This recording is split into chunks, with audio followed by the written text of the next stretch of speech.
Welcome to Ambisyosa, the exclusive behind-the-scenes show of the one and only Jossa and Curtis. Today we'll feature Anne's different activities during her recent trip to Tokyo, Japan. The Philippines concert sweetheart combined forces with the country's king of rock, Bamboo.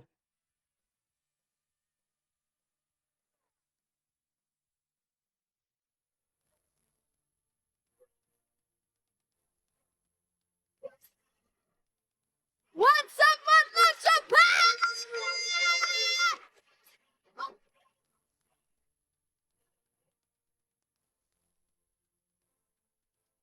Welcome, ambisyosa!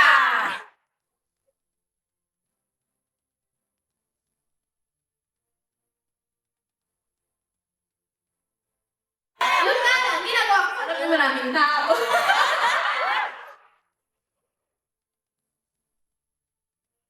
Welcome, Tokyo, Japan! Sinabi ko.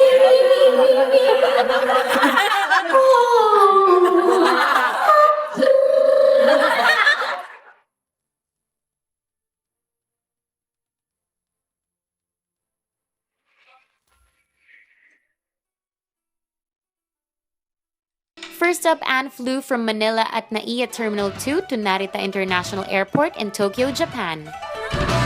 Pag namin dito sa Japan noong October 15, talagang lahat ng makita namin, sobra kaming nagandahan.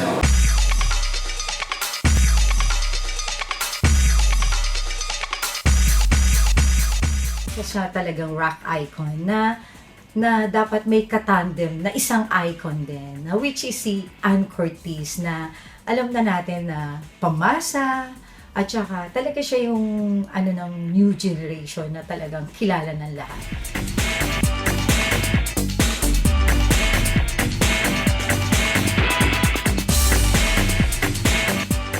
I think it's 3 months or 2 months. Siyempre, big concert din to para sa Japan. So, yun. As in, talagang mahabang preparation. As certified world traveler, Anne made the most out of her trip to the land of the rising sun. She discovered and experienced the Japanese culture in her first days in Japan. First day, sobrang nahiya pa ako makipag-usap kay Anne kasi syempre, artista, tapos parang tingin ko suplado siya. Pero hindi, sobrang cool niya talaga, as in. Tapos first day yun, namasyal siya, tuwan-tuwa siya, si Michiko, yun. As in, talagang sobrang bait ni Anne, sobra. On her first day in Japan, Anne visited the popular tourist area in Roppongi, Tokyo, where she had a meet and greet with the concert producers and organizers.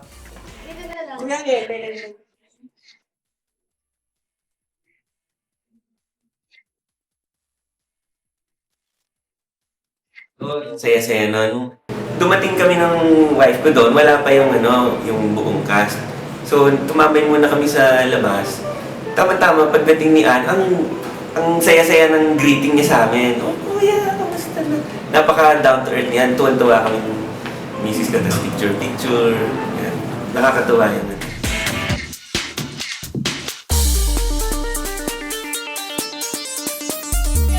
Natuwa ako kasi nakasama ko siya in 3 days and dinner, saan nagpunta, paikot-ikot. Yun, as in, saya-saya niya kasama.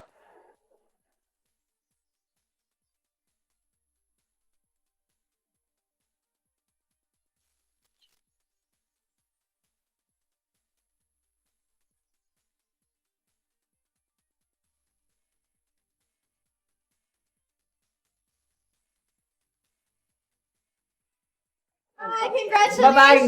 Thank you. God bless. More power to you, Anne. Thank you for coming. Good luck, Anne, to your concert. Bye-bye. Stick around, more of Anne Ventures in Japan when Ambisyosa returns.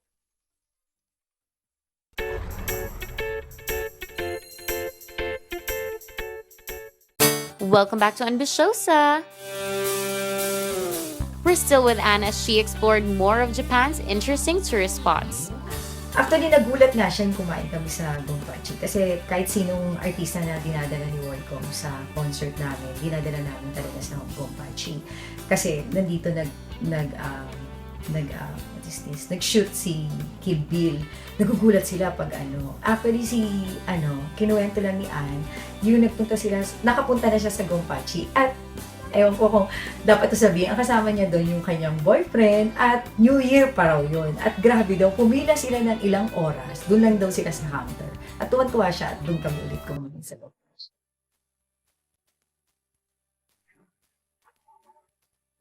Ganda. Talagang nagkaroon ng... Pagdating dito, una, hindi magkakakilala from the crew, from the producer. Pero instant, nag-click yung samahan ng team. Kahit hindi magkakilala, ang ganda ng banding. Ang ganda ng experience. One of the most memorable experiences for Anne during her most recent trip to Tokyo was her dinner at Gonpachi.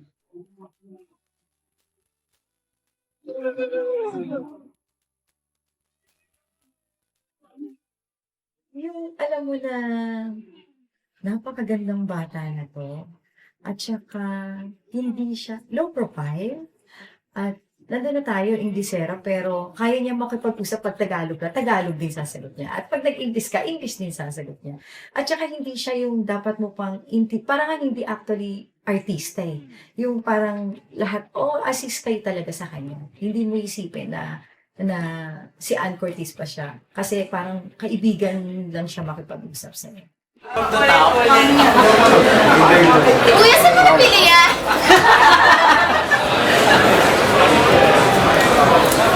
Kuya, akin na lang. As a foodie, Anne certainly loved the sumptuous and authentic Japanese cuisine that she shared with Bamboo, the concert producers, and the members of the production team. Hey, what's up? Kuya RC!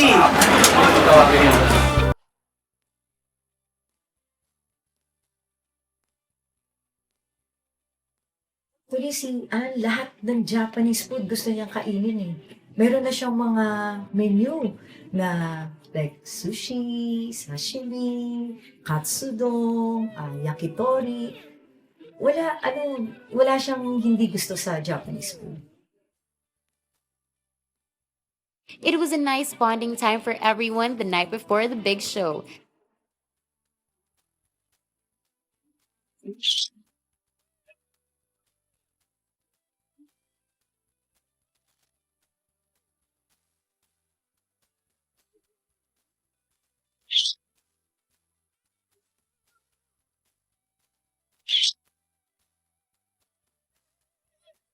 Picture taking, hindi siya maarte. Lahat, okay pa picture, talagang makwela, makwento, hindi mahirap na kausap na bata.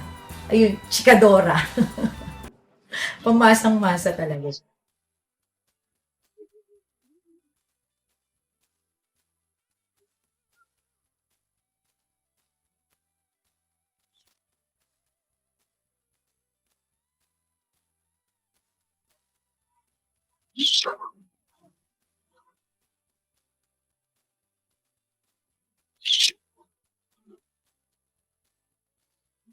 Stay tuned, and Bishosa will be right back.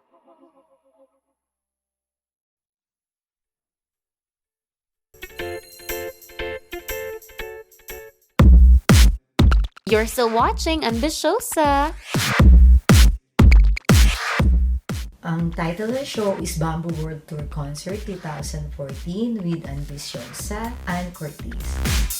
Next up, we followed Anne to Defer Ariake Arena in Tokyo, Japan, where she staged a show with Bamboo. Venue is Defer Ariake Arena sa Tokyo City, Tokyo, Japan. Ang capacity nito is mga 1,200. Welcome to Tokyo, Japan! Morning. Morning. Is that a video camera? Yes.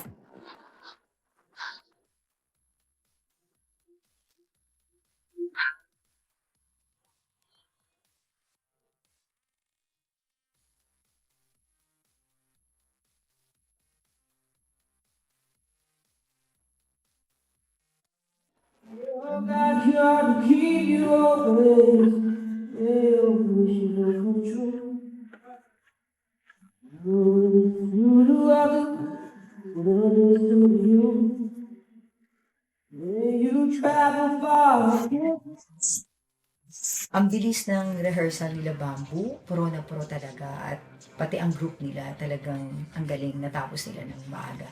Habang si Ann Curtis naman ay nagre-rehearse sa kanyang hotel na malapit lang kasi sa venue. At alam naman natin pag talented ka talaga, hindi mo na kailangan mag-rehearsal since natural talaga ang lumalabas sa kanya at lumalabas sa performance niya.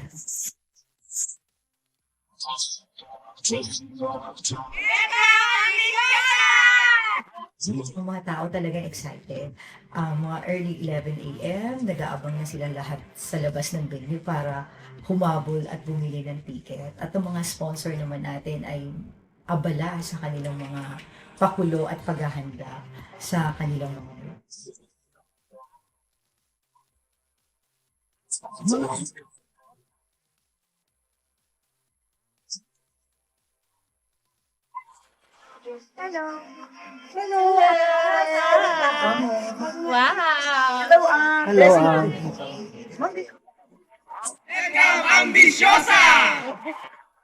After their preparations, Anne and Bamboo were ready to entertain the excited Filipino crowd who filled the concert venue up to the rafters.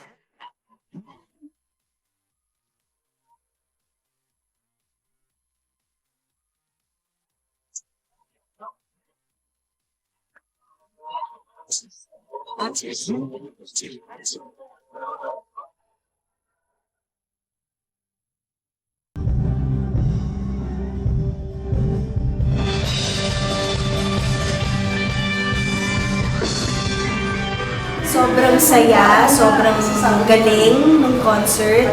Tsaka yung crowd, sobrang nag-enjoy. Yun, simula nung kay Bamboo hanggang kay Ann. Yung response ng crowd, maganda. Bamboo definitely brought the house down with his amazing showmanship and intense energy on the concert stage. He truly is a great artist who can get the crowd going.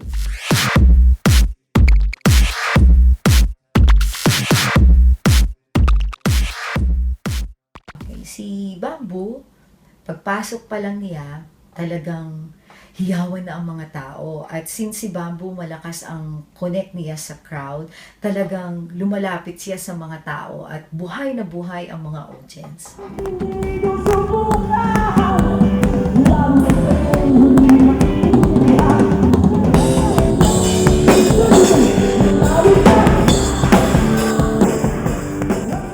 After Bamboo's solo numbers, everyone happily anticipated Anne's performances.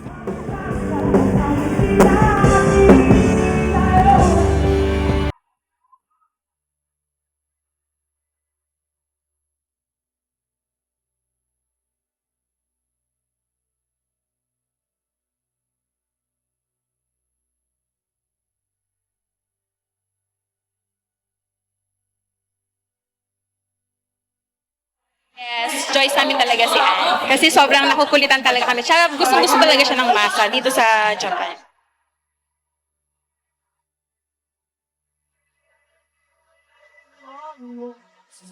Wait. Oh, and yes, please. A big hand, everybody. Hello! What's up, Madlang Japan? Don't switch channels because there's more of Anne Curtis when we return.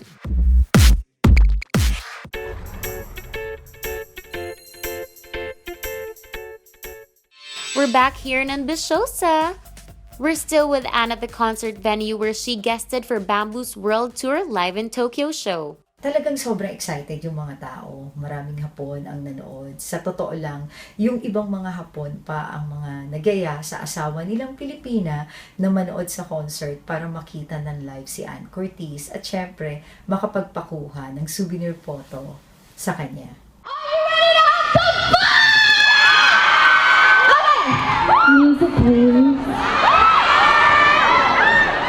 Anne was naturally nervous to perform before the entire crowd in Japan since it was the first time that she was invited to be a part of Bamboo's concert, and it was on an international stage no less.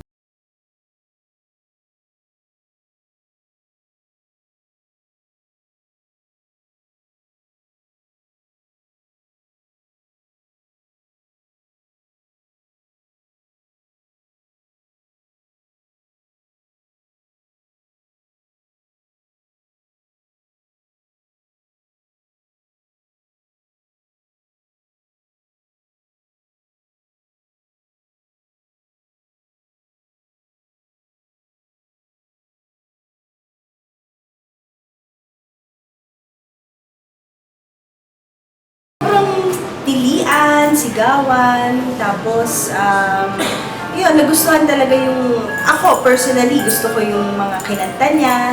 So, natutuwa ako kasi kahit minsan, ano siya, parang alam mong hindi niya, kinakabahan siya, pero talagang binibigay niya yung lahat. So, magaling. Ang ganda-ganda niya tignan sa stage. Tsaka yung performance, niya, up to the highest level.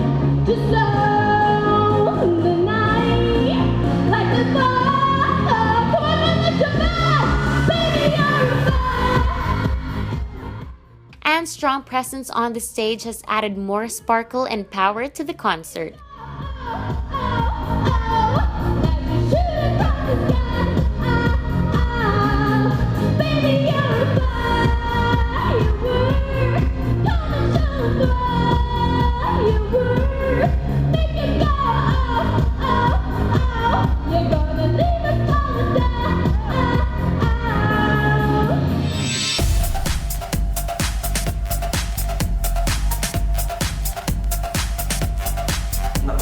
Oo, iba naman yun. Talagang nagulat din yung mga tao sa hirap ng mga kinanta niya. Tapos may mga dancers pa, song and dance siya. Talagang na-in-love yung mga tao sa performance niya. Talagang nai-relay niya yung personality niya. Yung pagkamasayahin niya, yung cheerfulness niya, tsaka connect talaga siya sa tao.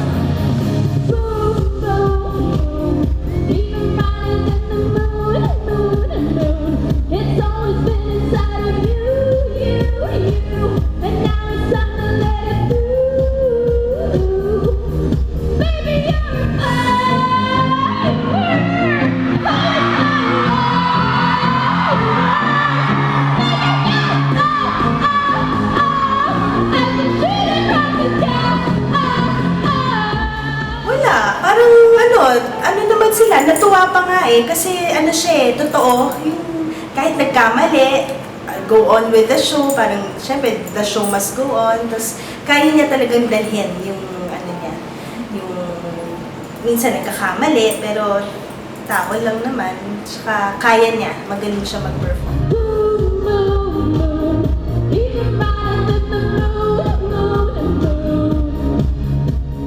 This is just the first part of our special coverage of Bamboo's World Tour Live in Tokyo concert.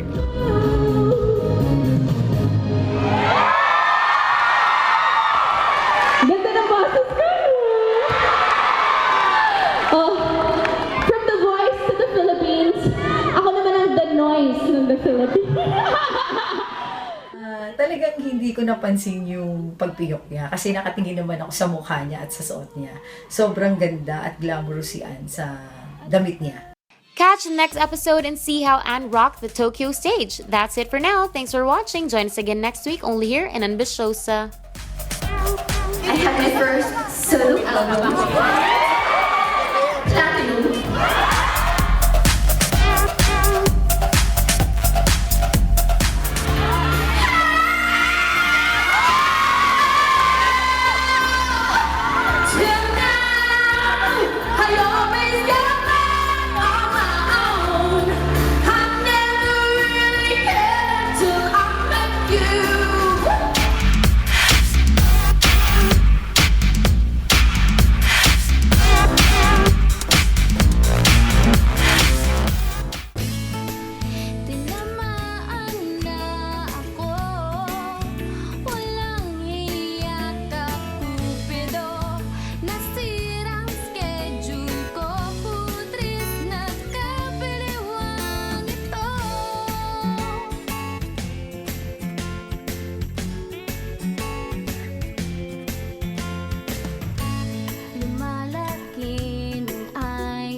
Kali ano ba to?